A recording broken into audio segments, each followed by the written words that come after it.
You know, it's funny, we watched the second half of the Iowa State game, and then we watched TCU's scout. And then we come out, practice, they were moving. I even told them after practice, I wish we moved like that in the second half of the Iowa State game. I'd rather move like that in the game than practice. And then it was funny, Linda Stepney asked me, she was accusing Pat Biondo, our video guy, of slowing our tape down and speeding TCU's up. I said, no, that's what I was talking about during the game. But, you know, it's good to let him see that. It really is. And you know, I told him the next time, you know, if this occurs again and I'm telling you not going hard, or, you know, you can go back to that situation and start believing me that we need to go a little bit harder. So it was good for them to see it on film. Do you like having so many players close to the end of their career that, I mean, you know, that can approach them a couple of ways? Well, it's good for this year. I don't like it for next year. You know, I wish they were all juniors again, to be honest with you. But, you know, that was my biggest. Yeah, exactly. That was my biggest thing is, you know, I said after Iowa State game, you know, them seniors, with 5 seniors, you know, you think some of them would step up and say, you know what, we're not going hard, you know what. And, you know, I've talked to a couple of them since then, and they, in their mind, they knew they weren't going hard, but yet they couldn't do anything about it. They just couldn't get it going. And you know, we haven't been going up and down the floor in practices. You know, it's been mostly half court, and I try to save their legs. I think we do a pretty good job saving their legs. So, you know, it's just one of them games. You know, when you can win that type of game, you know, you have to be happy about that. But I was just disappointed in our effort.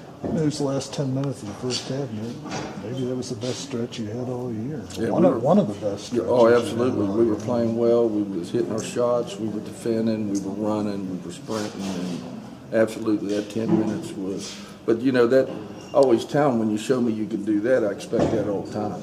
And that's the problem. Don't show me you can do that and expect me to settle for anything less. And, you know, that's the thing. I've always said we got good people on this basketball team, and there's no doubt in my mind. You know, we're known for playing hard. That just upset me the other night because I just didn't think we played hard. You get a TCU team, Sarah, that appears to be much improved over last year. Got a lot of the players. They look very, very athletic. I think their center is 3rd in the country or something, shot blocks. You know, they'll play that 2-3 matchup, almost like Syracuse men does, and they leave her in the back, and you get in there, and she just tries to block everything you put up, and then they'll change. It looks like a zone, and they'll go into man out of it.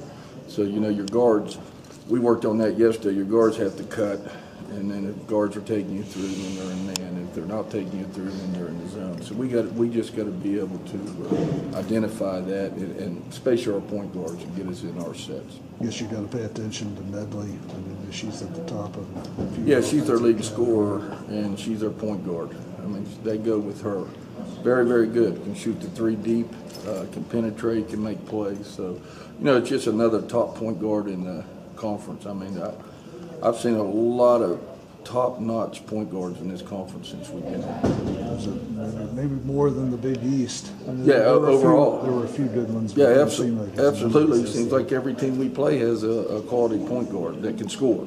And that's something we have to contend with. And, you know, one of the things that teams do against us, they set a pick with their 5 on their point guard and try to let them go to work. How do you, with 9 games left, in a month, I guess it doesn't call it a month left, how do you take a veteran team like this and peak it towards the playoff time? Well, I just think, you know, we talked about NCAA tournament, and I normally don't do this, but I wanted them to understand the importance of these next 9 games because it's all about seeding.